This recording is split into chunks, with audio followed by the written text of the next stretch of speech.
Tonight, RCMP arrest a man in connection with September's fatal highway shooting near Weyburn.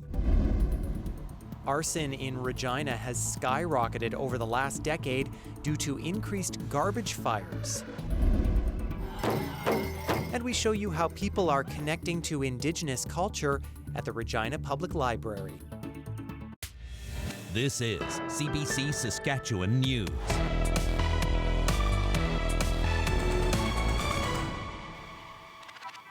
It is Monday, November 3rd, and the CBC Saskatchewan News starts right now.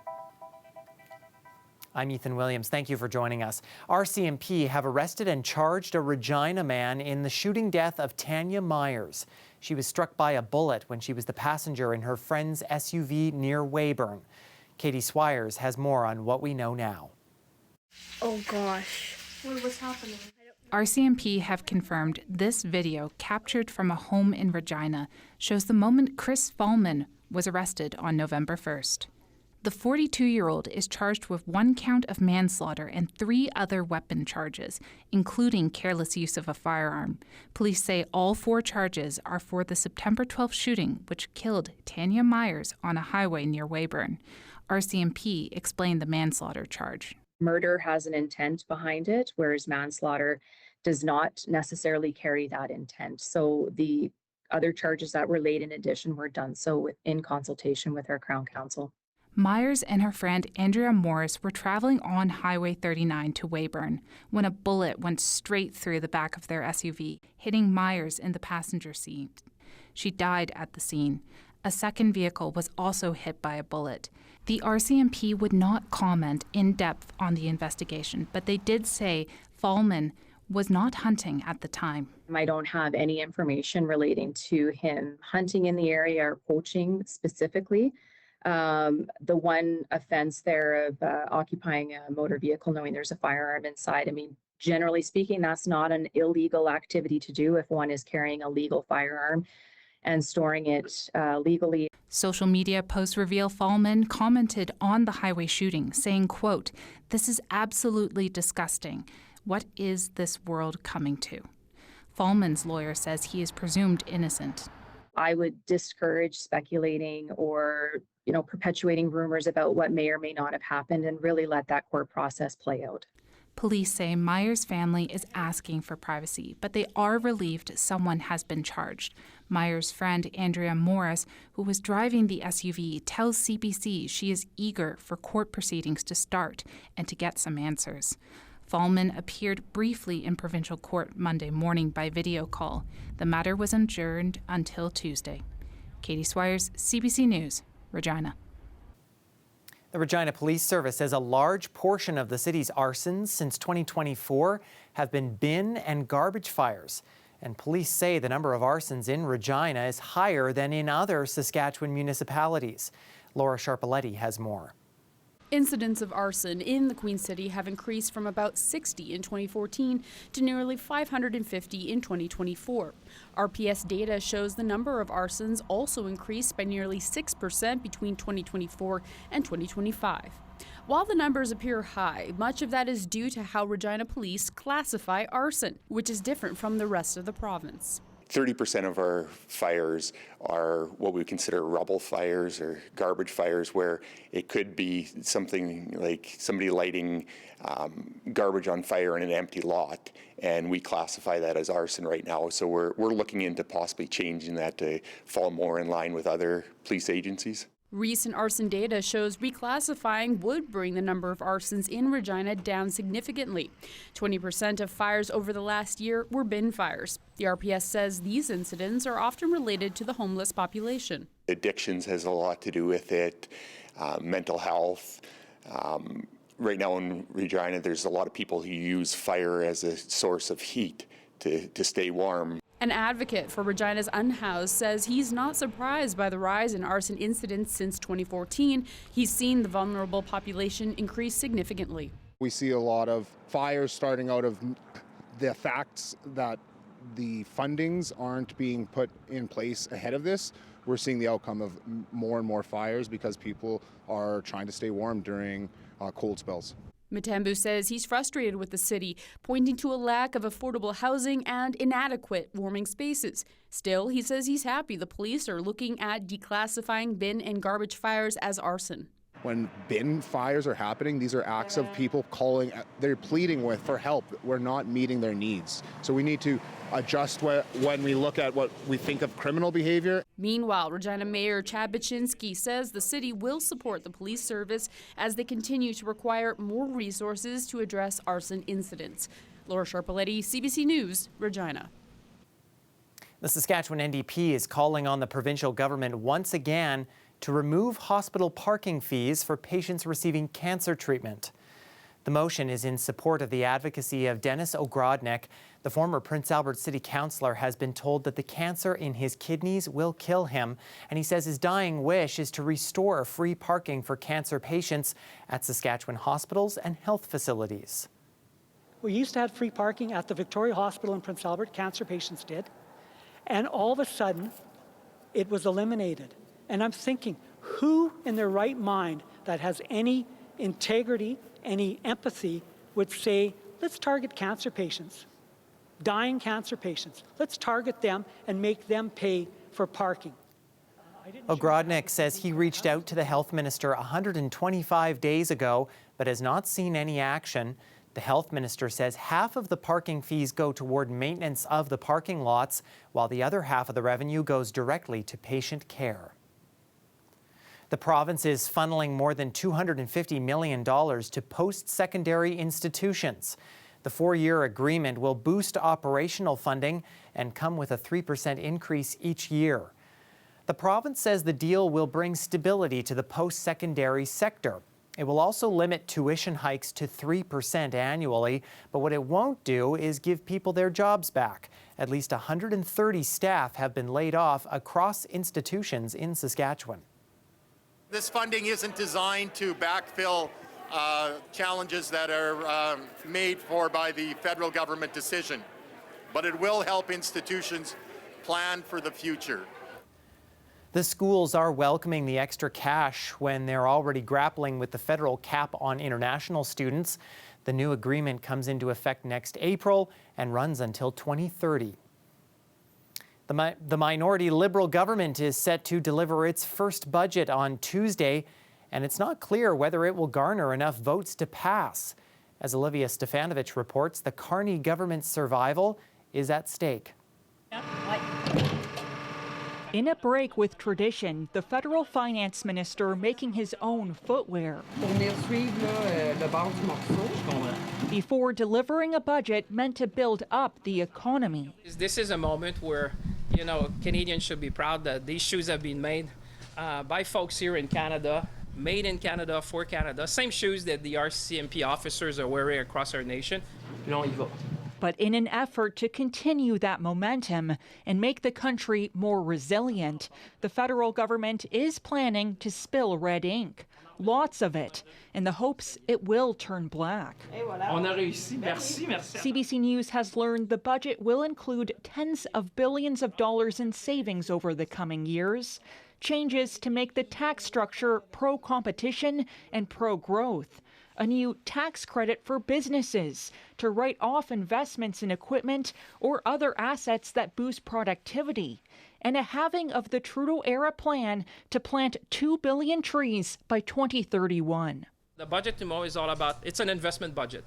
It's a generational shift. Mr. Speaker, tomorrow will be the 10th costly Liberal budget. With the deficit expected somewhere between $70 and $100 billion, opposition parties aren't yet saying how they'll vote, but they are laying out conditions. The choice for us is simple. If a budget brings down the cost of living, we'll support it.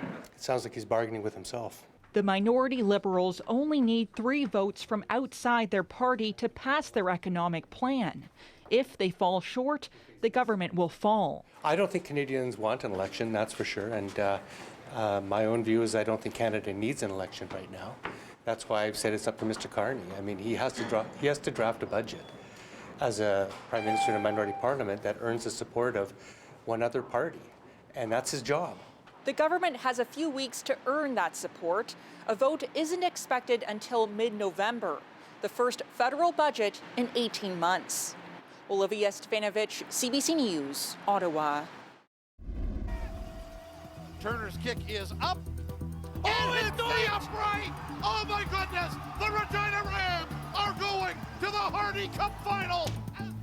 Well, it took double overtime for the U of R Rams to book their ticket to the Canada West Football Championship on Saturday. They squeaked past the Manitoba Bisons with that missed field goal to head to the Hardy Cup for the second consecutive season.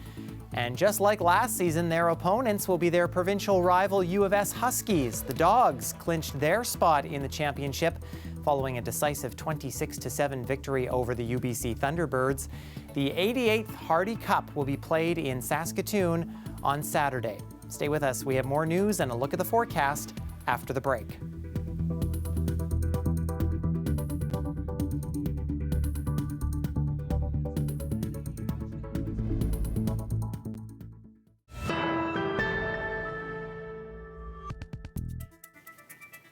A retired truck driver has been hit with a big bill for a vehicle he sold months ago. And experts say it could happen to almost any private seller in provinces that have not closed a legal loophole, including right here in Saskatchewan. Rosa Marcatelli from our Go Public team has the story. Yeah, you can see we're a little bit into the car culture. Daryl Nash is a car guy. He's bought and sold plenty of vehicles over the years. The last one was in the spring. An aging Acura with more than 300,000 kilometers and a list of mechanical issues. He sold it for $500 cash. Two adult people made a deal, shook hands, signed papers, and transferred money. That should be the end of it. But it wasn't. Months later, Nash says he was blindsided by a towing and storage bill for a vehicle he no longer owned, more than $1,500 by the time he opened it. The SUV had been abandoned on the side of the road and was still registered in Nash's name. The tow truck company pretty much said that, well, we'll just send it to collections and you'll end up paying it because it'll ruin your credit. Because the buyer never registered the vehicle, Nash is still legally responsible for it. What he calls a terrifying loophole in the law that leaves sellers on the hook for fines, towing, even criminal liability. Turns out that loophole is an easy fix if provinces are willing to do it. A lot of provinces have the same gap, as I understand it. It would be a simple fix just to make it a mandatory transfer at the time of sale. A simple fix, yet very few provinces have closed the loophole. Those that have require both the buyer and the seller to register the sale with the province, taking the seller's name off the record and avoiding any confusion.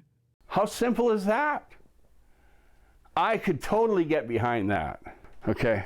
But despite how simple it sounds, Nash's home province of BC and others tell Go Public they aren't planning any changes. I know it looks terrible, but it runs. Nash says he's refusing to pay a bill for a car he no longer owns for a buyer he can't find anymore. Rosa Marcatelli, CBC News, Calgary.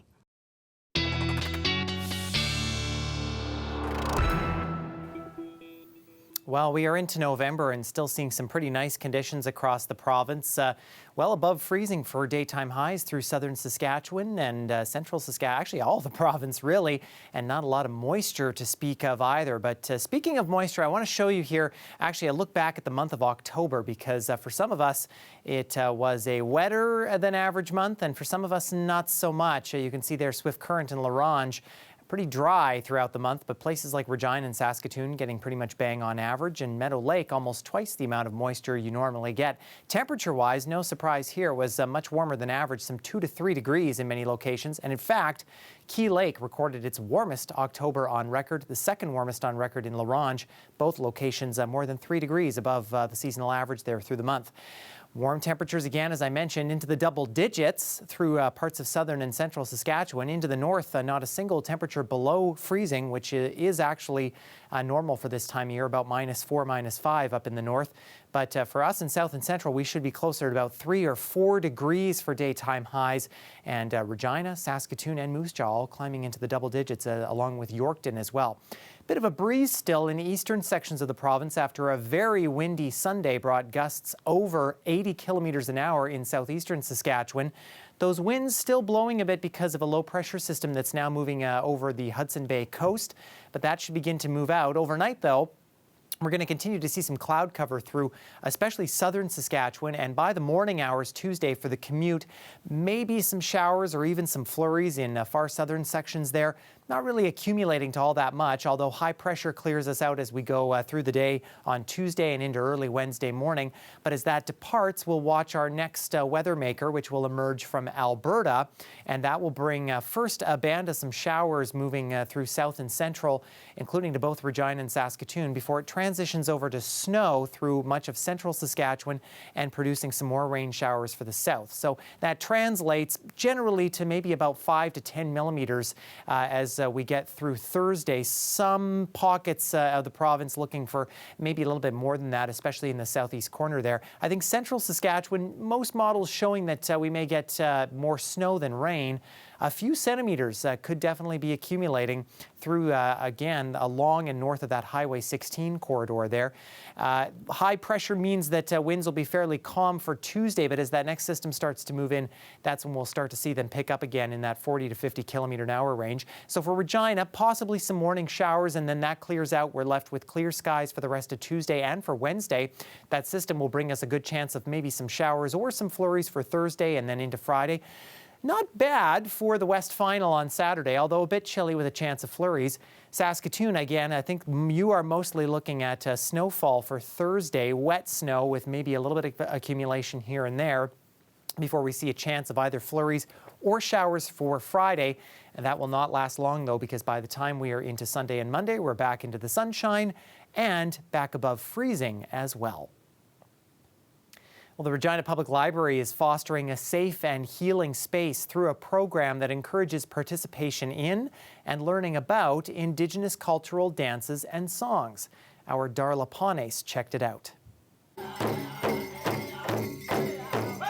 A year ago, David Brass was walking through the Regina Central Library when he heard the sounds of drums. He followed the sounds and discovered a cultural drop-in session in the community common area. Since then, he and his daughter Milani have been coming to the weekly sessions to participate in Indigenous song and dance. I've seen people come in and they've healed and they leave differently. They seem like they leave more full. Like they come in empty, you know, like a bent over looking sad, you know, but they leave looking full, chest up, you know, so it's all good for me, honestly.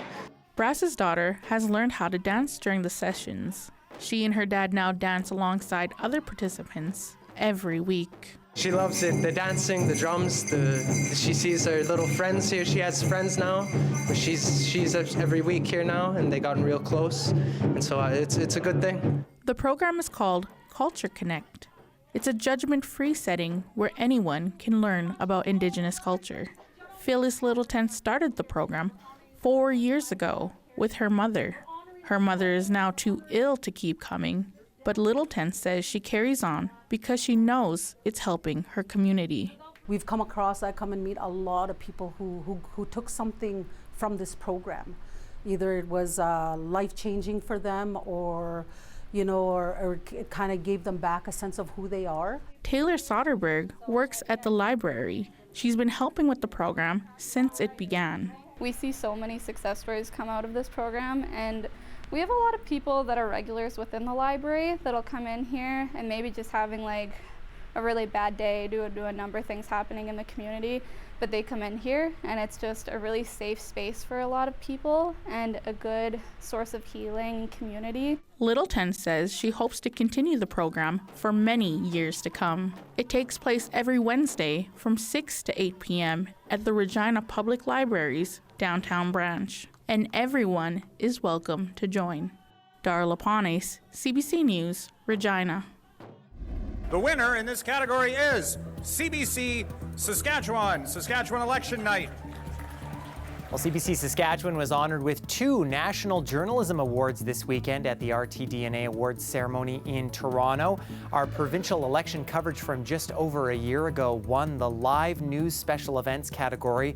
And our own Danny Kerslake won in the Best Feature News category for his radio documentary Mission 300. Big congratulations to all of the winners at the RTDNA Awards. Stay with us. We are back after the break.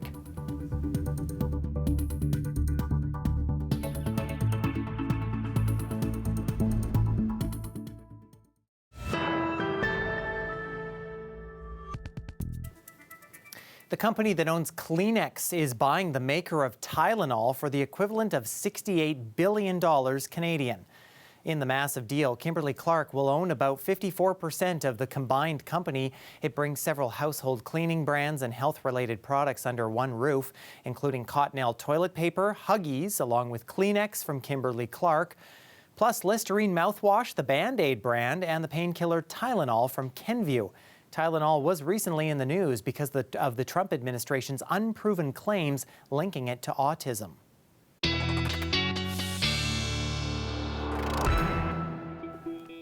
Well, the clouds will build in overnight through southern Saskatchewan. In fact, we're already starting to see that through the evening hours here. The possibility of some showers or flurries south of the Trans-Canada Highway. A little cooler as you go into central Saskatchewan there with a little bit less cloud cover. Temperatures in the north, well, these should be around where you are for daytime highs this time of year, but you're kind of just below the freezing mark overnight. We'll continue to see some cloud cover and some flurries up in the far north. That'll make its way a little bit further southward through the day, but much of the Churchill region staying with a partly to mostly sunny day with the temperatures just above the freezing mark in many locations there. For south and central again, for Regina and southern sections, I think we do have the possibility of maybe some showers or flurries into the morning hours, but that should be tapering off into the afternoon. We'll get some clearing skies, temperatures bumping back up into the high single digits for most of us. And finally, Canada's Men's Curling Championship is returning to Saskatoon. The city has won its bid to host the 100th Brier in 2027. The event will happen at the Sask Health Centre beginning on February 26th. The winning team will play for Canada at the World Men's Curling Championship. Curling Canada says special events are planned to mark the centennial. The 75th Brier happened there in 2004 and the city last hosted in 2012. Curl Sask says curling is more than just a sport in the province. It's a fundamental part of our culture. We have a history of breaking attendance records because no fans are more knowledgeable or more fiercely supportive than the curling fans of Saskatchewan. When the Brier comes here, it's a provincial holiday. And in 2027, the eyes of the entire curling world will once again be on us. Curling Canada says tickets could go on sale as early as this spring. The last Brier in the province happened in 2024 in Regina. And that is our news for this Monday. For more news anytime, you can head to our website or our YouTube channel, and you can also download the CBC News app on your smartphone or tablet. Thanks so much for watching.